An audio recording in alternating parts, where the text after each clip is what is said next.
the best way to keep your students engaged in class? Try a board game like this one I made for practicing superlative adjectives. As you'll see, board games create a dynamic class while maximizing practice. Almost everyone enjoys board games, and they are easy to adapt to your class thanks to the availability of online generators, like the one I used to make this game for superlatives. This activity can be done in groups if your class is large. For smaller classes, try pairs. Each group gets one board and a set of cards. The cards go face down on the table. You will also need a die for each group or pair. Students take turns picking a card and answering the question in it. For example, who is your closest friend? They must use a complete sentence and include the correct form of the superlative in their answer. My closest friend is Anna. If their answer is correct, they get to roll the die and move. If not, they stay in their place and the other student or team tries to answer correctly. This means if student A got the answer wrong, student B has 2 chances. The one who gets to the finish box first wins. You'll also need something to use as game pieces. Today, I'm using small plastic animals, but you could use almost anything. Coins, bingo markers, or even have students make their own. Okay, now we're going to play a game to practice our superlatives.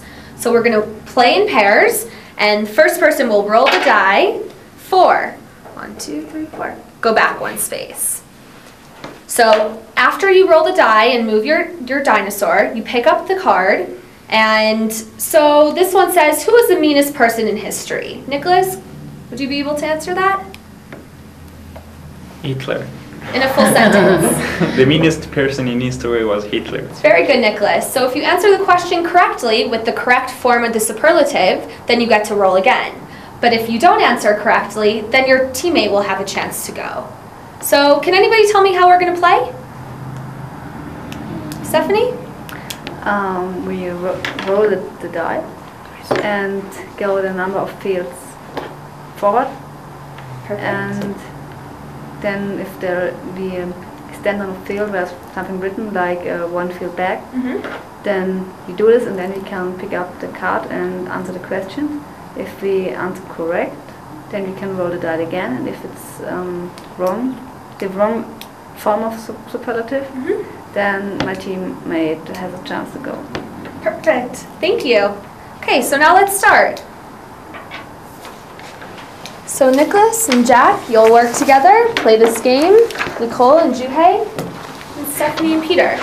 And here are your pieces. Kabi Brian. Okay. Oh no, it's a Chinese guy. Yao Ming. Give us dice. I'm sorry. 4. I don't think so. 1, 2, 3, 4. What is the most exciting thing you've ever done? Yeah. The most exciting thing what I've done is dating with a girl. Okay. 3. Your turn. 1 question, please. Okay. Okay. Funniest comedian 4. you've ever seen? I don't think so. Yeah. 1, 2, I've ever seen was Silver Schneider. Because Country, Buddha Matthäus. 1, 2, 3, 4, 5, 6. Krunitzky. My turn. Now I have to read. Orange.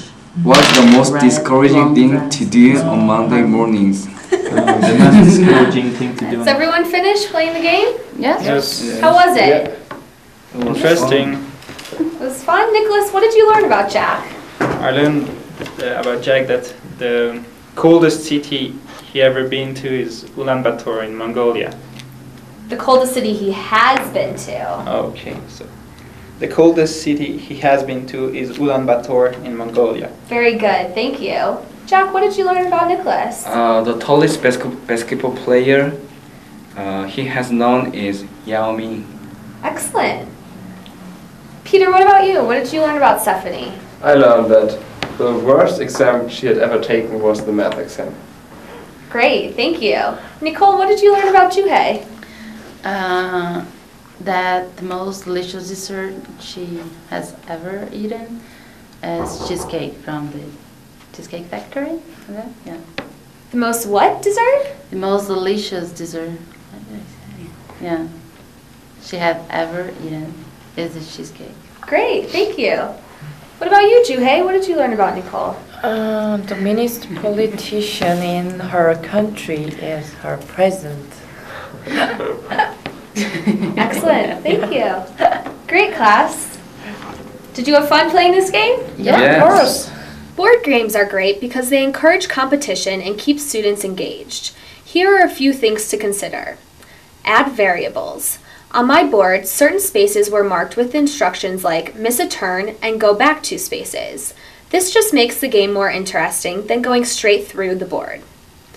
Make sure you design your game so that the students are forced to speak using the target language actively. Otherwise, they will be playing in silence and it becomes more about the game than actually learning anything.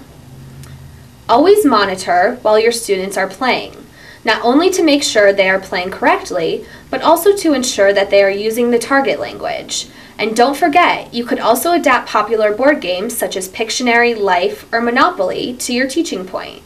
Just make sure that the game stays focused on learning English and not just on having a good time.